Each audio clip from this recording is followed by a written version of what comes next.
Amigos, nos acompaña hoy en esta consulta la doctora Angeli Castro Mejía.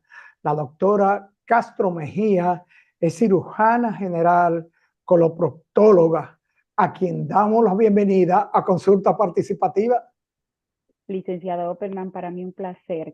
Gracias, doctora. El placer y la alegría es de nosotros porque con usted vamos a tratar unos temas de los cuales siempre hay mucha, pero mucha inquietud y sabemos, doctora, de su experiencia, de su calidad profesional y eso nos hace sentir seguros de que la orientación que usted nos va a ofrecer en esta consulta serán de gran utilidad para todos los amigos de Consulta Participativa. Entonces, doctora, tenemos muchas preguntas sobre las patologías que atiende el coloproctólogo y el cirujano real, pero vamos a decirle a los amigos de Consulta Participativa, el coloproctólogo, ¿cuál es la diferencia entre el coloproctólogo, el gastroenterólogo, el urólogo? ¿Cuál es la diferencia, doctora? Básicamente, gastroenterología es una especialidad clínica. Aunque manejamos muchas patologías que pueden ser similares, los gastroenterólogos se dirigen más hacia el diagnóstico y el manejo clínico de las patologías gastrointestinales. Dentro de ellas, obviamente, incluye las patologías colónicas y las patologías anorificiales. O sea, aunque un gastroenterólogo puede diagnosticar y manejar clínicamente sangrados intestinales, diagnóstico de cáncer de colon, la parte de lo que tiene que ver con enfermedad hemorroidal en sus primeras etapas, casi siempre aquellas etapas que ya se hacen incontrolables al tratamiento médico o clínico es la que suelen sugerir ya la remisión al especialista coloproctólogo. De hecho, nosotros pudiésemos decir que somos la parte quirúrgica de los gastroenterólogos. Nosotros nos dedicamos a todas las patologías quirúrgicas que corresponden al colon, al recto y al ano. En el caso de los urólogos, obviamente ellos manejan más lo que es la parte urogenital, o sea, los urólogos manejan riñón, próstata, vejiga, genitales, más que nada con la intención del manejo incluso quirúrgico también de esas patologías. Nos llegamos a confundir mucho porque los tres trabajamos piso pélvico. Como trabajamos piso pélvico, obviamente fácilmente una persona que tiene de confianza su urólogo, en el caso de los hombres, suelen acudir a un chequeo anal al urólogo porque están acostumbrados a que el chequeo prostático se hace a través del ano. Se equivocan y muchas veces por eso tenemos muchos referimientos para el área de coloproctología del área de urología y viceversa. Tengo muchos pacientes que van donde mí a un chequeo prostático porque como nuestra especialidad muchas veces se resume y en vez de decir coloproctólogos, muchos solo dicen proctólogos, suelen acudir para un chequeo de próstata al proctólogo. Y en el caso de los gastroenterólogos son nuestros referidores por excelencia porque son los que normalmente reciben de inicio todas estas patologías clínicas. Así es, mire qué explicación más sencilla pero entendible, porque ciertamente, mire cómo usted lo explica. Entonces tenemos que el gastroenterólogo refiere casi en su mayoría de veces al coloproctólogo. Sí, todas las patologías que son quirúrgicas. ¿Cuáles son estas patologías entonces que sí atiende el coloproctólogo en el aspecto de tratamiento clínico y o de cirugía? Bueno, en nuestro caso manejamos en conjunto lo que son las patologías inflamatorias, como son la colitis ulcerativa, la enfermedad de Crohn. También manejamos los cuadros diarreicos, o sea, aquellas diarreas infecciosas. Nosotros también hacemos manejo de las diarreas infecciosas, los cánceres de colon, la resección de pólipos difíciles cuando hay que hacerlo, ya no pueden ser resecados por endoscopía. En nuestro caso la hacemos por resección vía TAMIS, laparoscópica o incluso por cirugía abierta. Obviamente aquellos casos que son los que más nos suelen referir, los casos anorificiales con hemorroides, fístulas, fisuras, abscesos, los sangrados anales de diferentes índoles. Obviamente también manejamos la parte clínica en lo que corresponde a las patologías dermatológicas anales. En nuestro caso, ahora tan en boga la parte del HPV perianal. Sí, doctora, y de estas patologías, ¿cuáles son aquí en el patio, en nuestro país, la que con más frecuencia se presentan a donde el profesional de la salud? ¿Cuáles son estas patologías que más se ven en nuestro país a nivel de coloproctología? Como desde los tiempos del papiro de Everest, seguimos viendo con más frecuencia enfermedad hemorroidal. O sea, ese es nuestro pan nuestro de cada día, se confunde con muchas otras patologías, pero en general más del 70% de la consulta del coloproctólogo corresponde a enfermedad hemorroidal. ¿Y con qué otras patologías se confunde la enfermedad hemorroidal? Se puede confundir con fisuras anales en mucha frecuencia, se puede confundir con las patologías incluso con un chancro sifilítico puede ser confundido, los abscesos perianales en algunos casos, porque suelen ver los bultos en el caso de las trombosis hemorroidales, que corresponden a enfermedades hemorroidales ya más agudas, pero que pueden ser confundidas. También tenemos los cánceres anales, sobre todo, he tenido muchos pacientes que llegan presentando sangrado anal, confundiendo este sangrado con un sangrado hemorroidal de toda la vida, y lo que cuando ya hacemos el chequeo coloproctológico podemos verificar que se trata de un cáncer anal. Doctora, y en el caso de transmisiones, de enfermedades de transmisión sexual, también el coloproctólogo trabaja estas partes. Hay enfermedades de transmisión sexual que afectan el sistema colon recto y ano. Sí, claro. La que actualmente tenemos más en la palestra es el virus papiloma humano. O sea, tenemos lo que son las siembras anales de papilomavirus, sobre todo en su manifestación dérmica, que son las papilas o lo que son las formaciones ya le voy a hablar de chancro sifilítico, pero no de chancro sifilítico, sino más que nada lo que son los condilomas acuminados, que no son más que siembras tipo verrucosas parecidas a coliflor, que suelen salir primeramente en etapa pequeña, como si fuesen pequeñas pápulas, tipo pequeñas verruguitas, muy pequeñas a nivel anal, y que con el tiempo van creciendo, se conglomeran y crean una gran masa en parecida a coliflor. Doctora, esto de las hemorroides, hay gente que no le presta atención, muchas personas no le dan la debida atención a las hemorroides. ¿Qué tan peligrosas los daños periféricos de la hemorroide? ¿Hasta dónde puede conducir una persona que tenga hemorroides y que no se trate debidamente y a tiempo? ¿Hasta qué daños puede conducir la hemorroide? De los peores daños que he podido ver por enfermedad hemorroidal son aquellos sangrados masivos. De hecho, he tenido personas, lamentablemente tengo que referir, que son más frecuentes del sexo masculino y son los que más suelen descuidarse, presentando sangrado hemorroidal, en los cuales llegan con anemia importante, anemia que puede llegar a causar falla cardíaca precisamente por la falta en el gasto cardíaco que presenta por anemia. He tenido pacientes con 4, con 6 de hemoglobina, luego de sangrados hemorroidales importantes. Es la causa más aparatosa. Obviamente también lo que significa el retraso o la dificultad laboral que generan las crisis hemorroidales. O sea, un paciente en entrar en crisis hemorroidal es algo tan rápido como 1 hora, 2 horas. O sea, solamente haber estado en una comilona con la familia o con los amigos, haber comido algo irritante, haber tomado algo de alcohol, haber tenido un cuadro diarreico ocasional, y eso provocar que todo el margen anal se inflame, se protruya sangre y que genere una incapacidad en esa persona por semanas. Normalmente una inflamación anal suele remitir con tratamiento médico entre los 15 y los 20 días. Sin tratamiento médico hay personas que pueden durar un mes, mes y medio con una inflamación anal sin reducir, que obviamente repercute sobre la vida laboral de la mayoría de las personas jóvenes, que es donde con más frecuencia aparece esta patología.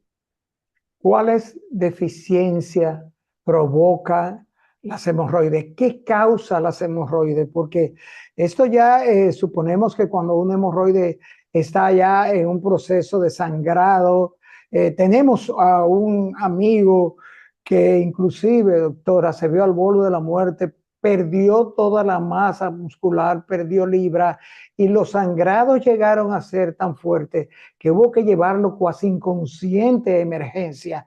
¿Qué causas estas hemorroides? ¿Y cuáles son las señales que una persona recibe de que está padeciendo un proceso hemorroidal? Bueno, per se, yo le digo a todos mis pacientes, todos nacemos con venas hemorroidales. O sea, es algo, muchas personas lo ven como algo fuera de lo común o como un castigo divino.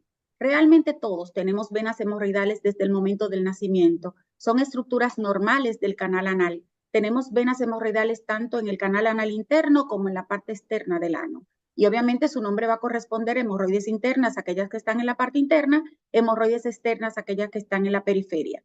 Ahora, cuando esas venas hemorroidales se dilatan hasta el punto de convertirse en varices, o sea, en dañar sus paredes y protruir o salir del canal anal, es cuando ya hablamos de enfermedad hemorroidal.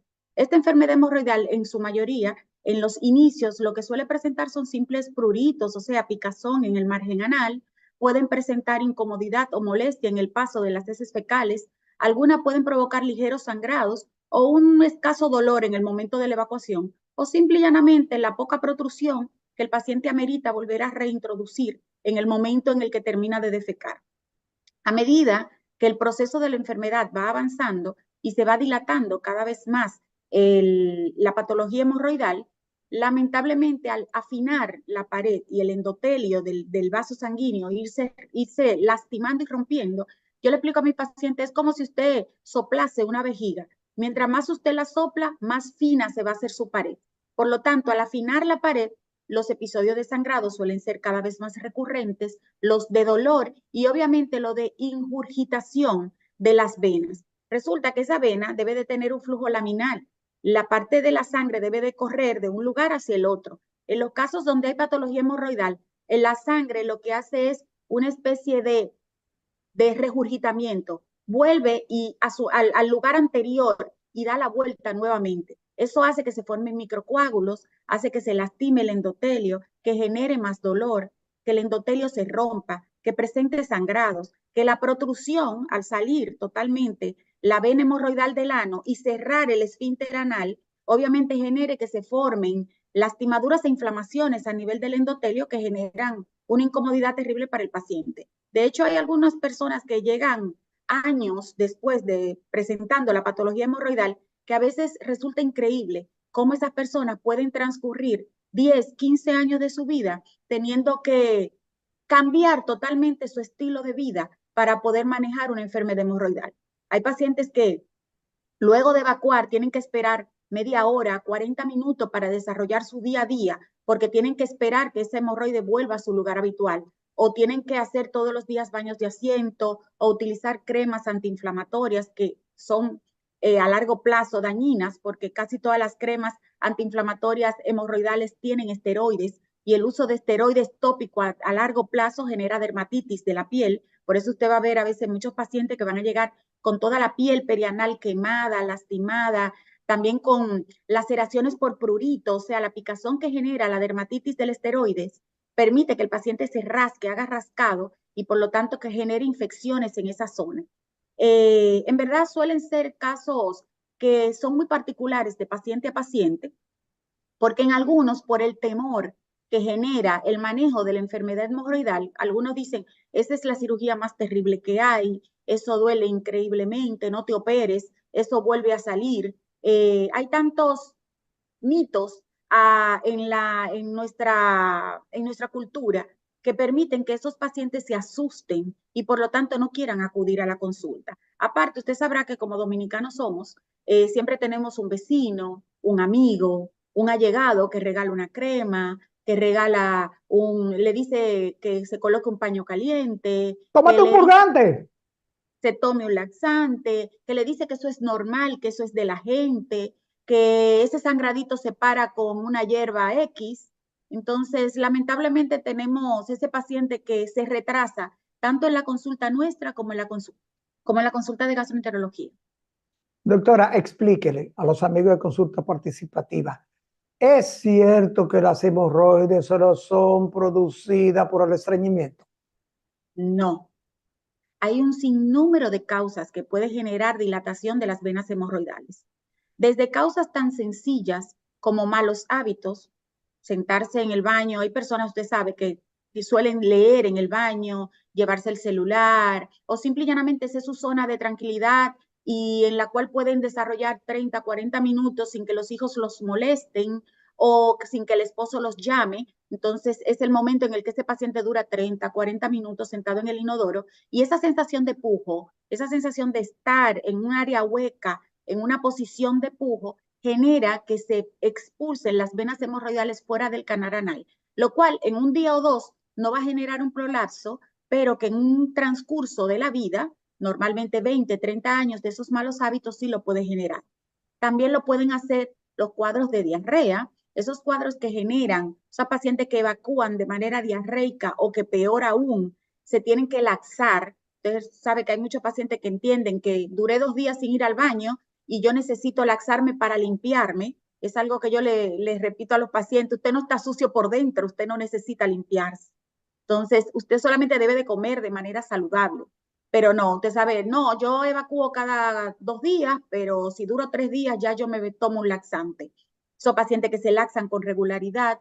Los pacientes que hacen esfuerzo físico, incluso tengo pacientes que se alimentan de manera muy bien, o sea, personas que son atletas, pero que levantan pesas, están todo el tiempo en el gimnasio y la presión de pujo hacia abajo puede generar prolapso del ano y obviamente prolapso hemorroidal. También los casos de nosotras las mujeres, los zapatos altos por la mala circulación, los embarazos, porque usted sabrá que los bebés se suelen, ya después del segundo trimestre, comienzan a crecer y aumentar de peso en la pelvis menor, generando una pobre circulación de la cintura hacia abajo. Eso puede generar aumento en el grado de la enfermedad hemorroidal.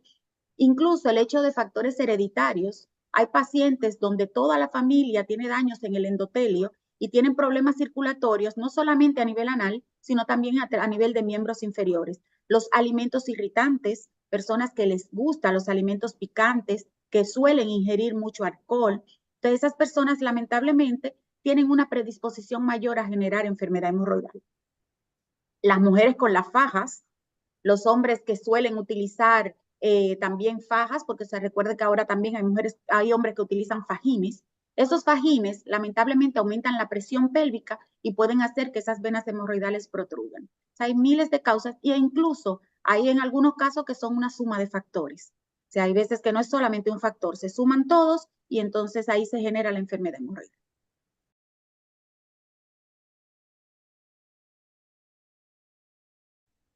Doctora, ¿y cuál es el tratamiento efectivo para la hemorroide? ¿Es cierto que la hemorroide solamente se erradican definitivamente con la cirugía? ¿Es cierto que un lasantito puede ser uno de los tratamientos para hemorroide y olvidarme de eso? No.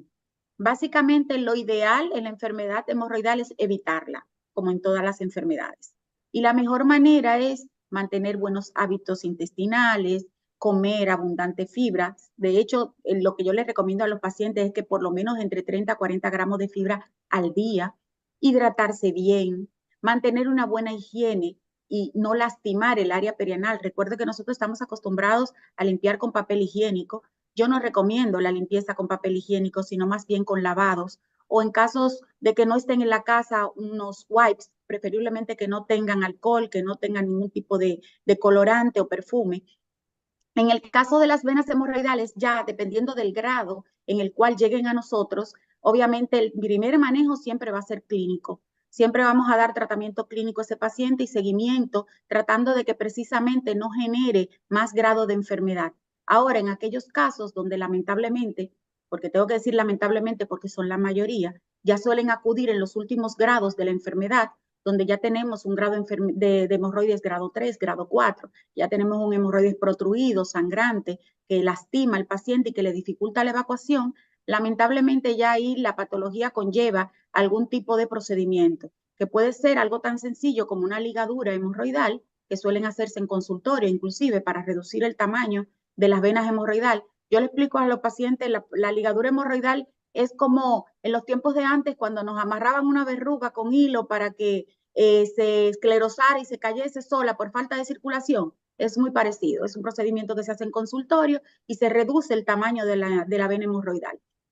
Ya en los casos mayores, los grado 4, ya lamentablemente no tenemos otra opción que hacer la resección por cirugía.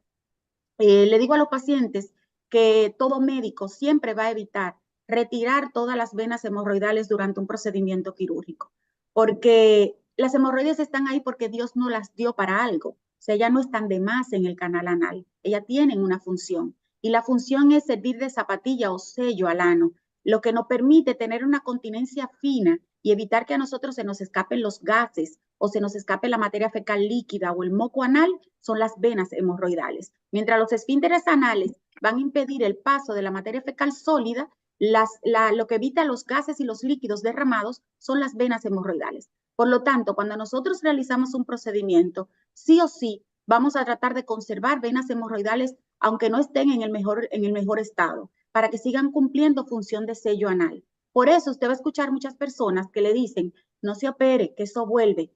Realmente la que le retiraron nunca va a regresar. Ahora, aquellas que le dejaron en buen estado, sí van a seguir avanzando su enfermedad si el paciente no se le hace conciencia de que debe de cambiar su estilo de alimentación. Doctora, ¿y la diverticulosis? ¿Es lo mismo la diverticulosis? ¿Los divertículos son provocados por problemas hemorroidales? Explíquenos. No, nada que ver. Los divertículos son herniaciones que se producen a nivel del colon. Y diverticulosis se refiere a la aparición de varios divertículos a nivel colónico en diferentes segmentos del intestino, siendo los más frecuentes los divertículos del lado izquierdo del colon. Normalmente se refiere a ellos como herniaciones de la pared donde no contiene toda la pared del colon. Para que mis pacientes los entiendan, siempre yo les refiero que los divertículos son lo más parecido al buche que se le hace a una goma cuando usted cae en un hoyo. O sea, esa goma se debilita, se genera un bulto que no tiene todas las paredes y que por lo tanto genera una debilidad en ese segmento del intestino. Mientras más divertículos tenemos, más zona de debilidad hay a nivel intestinal. Por lo tanto, peor va a ser el movimiento de ese intestino y más riesgo va a tener de lo que se presenten las complicaciones de la enfermedad diverticular, que serían el sangrado, la inflamación, la perforación o incluso la fistulización de esos divertículos hacia otro segmento del cuerpo, que puede ser vejiga, vagina en el caso de las mujeres, o incluso a otro segmento intestinal. Doctora, entonces el divertículo no es como personas piensan. Tenemos varias preguntas al respecto. ¿Es cierto que los divertículos son pequeñas cavernas llenas de materia fecales? Se suelen llenar de materia fecal porque recuerde que nuestro intestino tiene pequeñas austras que son como especie de curvas a nivel del intestino para ir generando el movimiento circular, o sea, el movimiento de mezcla de la materia fecal. Y que por lo tanto el otro movimiento, que es el propulsivo, que genera que la materia fecal vaya hacia adelante, haga que el bolo fecal circuncide desde la parte derecha del colon hacia la parte izquierda para llegar al recto y posteriormente al ano. En el caso de los divertículos, esas zonas no tienen movimiento porque no contienen la capa muscular del intestino. Por lo tanto, cuando la materia fecal va pasando, suele quedar estancada a nivel de esos sacos y obviamente en el momento del examen muchas veces pueden ver esos sacos llenos de materia fecal. ¿Y cuáles son los riesgos? Porque tenemos un amigo televidente que nos refirió que se fue a hacer una colonoscopía por asuntos de estreñimiento y sangrado y que le diagnosticaron divertículos y que era tanto que la doctora dijo que tuvo que parar, no siguió explorando el área porque podía reventar los divertículos y eso es peligroso. ¿Cuán peligroso es eso y qué puede causar que estos divertículos pues se rompan? Hay estudios que hablan que la mayor parte de las personas por encima de los 40 años ya presenta cierto grado de enfermedad diverticular, sobre todo en nuestra zona del mundo. Ahora, lo de perforarse un divertículo durante un estudio endoluminal, que es la colonoscopía, suele suceder primero porque los divertículos son áreas, como le expliqué, donde la capa más fuerte del intestino, que es la capa muscular, no existe. Por lo tanto, si aquellos divertículos, esos cráteres son muy grandes, entrando el colonoscopio, que usted no sé si lo ha visto en algún momento, es una cámara del tamaño más o menos de un dedo. Esa cámara cuando va pasando necesita insuflar aire para poder llenar las paredes del colon y que se abra el intestino. Entonces puede entrar la luz de la cámara. Al entrar la luz de la cámara en algunas curvas de la del intestino, pudiese uno llegar a confundirse y pensar que está entrando en la luz del intestino y lo que está entrando en una luz de un divertículo. Y ese divertículo, si usted genera una mínima presión, como no tiene todas las capas, puede generar perforación. Eso por el instrumento y también por el mismo aire. Al entrar tanto aire al intestino, como si fuese una vejiga, se llena y puede generar microperforaciones a nivel de los divertículos. Entonces, normalmente, cuando ya el endoscopista comienza a visualizar que la diverticulosis es masiva, suele ser mucho más cuidadoso con la entrada de aire y si ve que hay ángulos intestinales que son muy difíciles de sortear, prefiere abandonar el estudio y no generar una complicación de perforación. Doctora, tenemos una pregunta que nos suplicó una amiga que le hiciéramos. Sentada en el sanitario, evacuando, es una persona de evacuación normal, refiere que no sufre de estreñimiento y que de buenas a primeras sintió un fuerte dolor anal en el ano que nunca había sentido, el cual duró más de 5 o 10 minutos. ¿Qué se puede haber debido ese dolor? ¿Qué puede haber sucedido? Durante el evento defecatorio. Sí, Durante durante el, el el, evento defecatorio, sí. Durante el evento defecatorio puede provocarse lo que es una fisura de ano. Si la materia fecal al pasar pasa de manera abrupta, o sea, nosotros hacemos un pujo abrupto y se genera una apertura rápida de lo que son los esfínteres anales, al pasar las heces fecales, no importa que la materia fecal esté blanda o esté dura, puede provocar una laceración o ruptura del canal anal. Y esa laceración, obviamente, como una herida que es, puede generar dolor. Otro caso es, pero ya suele suceder en mujeres casi siempre por encima de los 40 años y casi siempre suele ser más en horario de la noche, es lo que se le llama una proctalgia fugaz, que es por inflamación de los músculos anales, esos músculos que elevan el ano se inflaman y el paciente puede generar un espasmo muscular muy parecido al espasmo que se genera durante una tortícolis, pero a nivel anal y también genera un dolor que puede durar 5 o 10 minutos o en algunos casos durante los momentos de relajación de la paciente, incluso hasta dormida, puede generar un dolor a nivel anal, más frecuente en nosotras las mujeres que en los hombres. Doctora, no nos podemos ir de esta consulta sin que usted nos diga de esto que tanto se teme y tan pernicioso que es el asunto del cáncer anal, del colon y del recto, cáncer colorectal.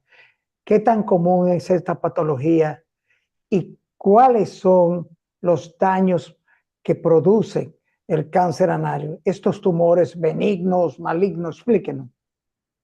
Bueno, lo primero es precisamente en este mes, el mes del cáncer de colon, exhortar a todas sus amigos televidentes, a toda aquella persona que tenga más de 45 años, comience su screening de lo que es su primera colonoscopía.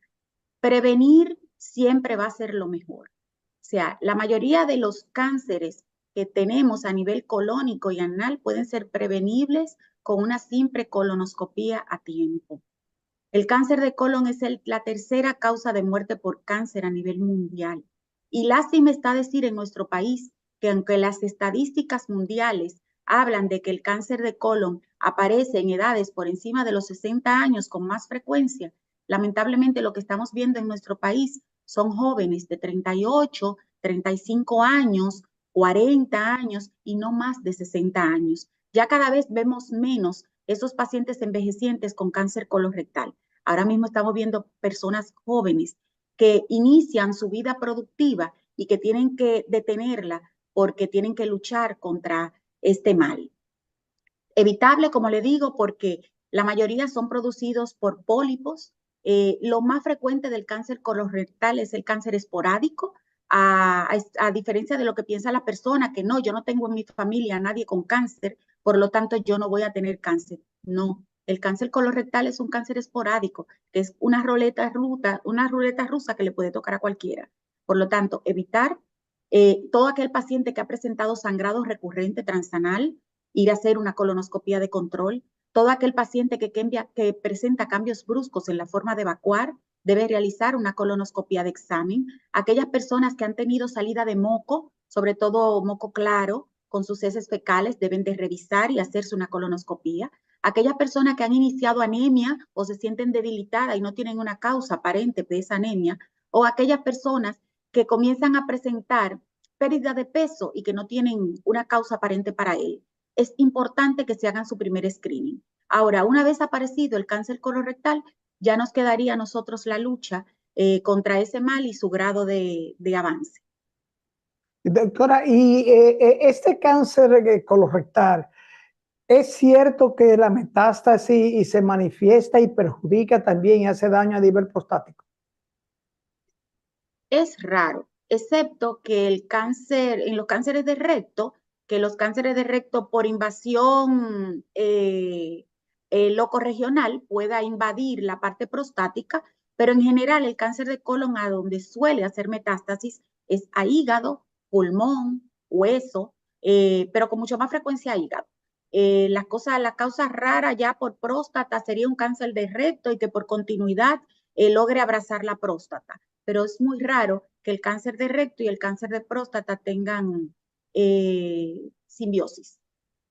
Doctora, finalmente, que no se nos quede, aunque se nos queda una cantidad tremenda de temas, Crohn, el mal de Crohn, que últimamente se ha manifestado cuasi epidémico, ya no es raro ver a una persona padeciendo el mal de Crohn.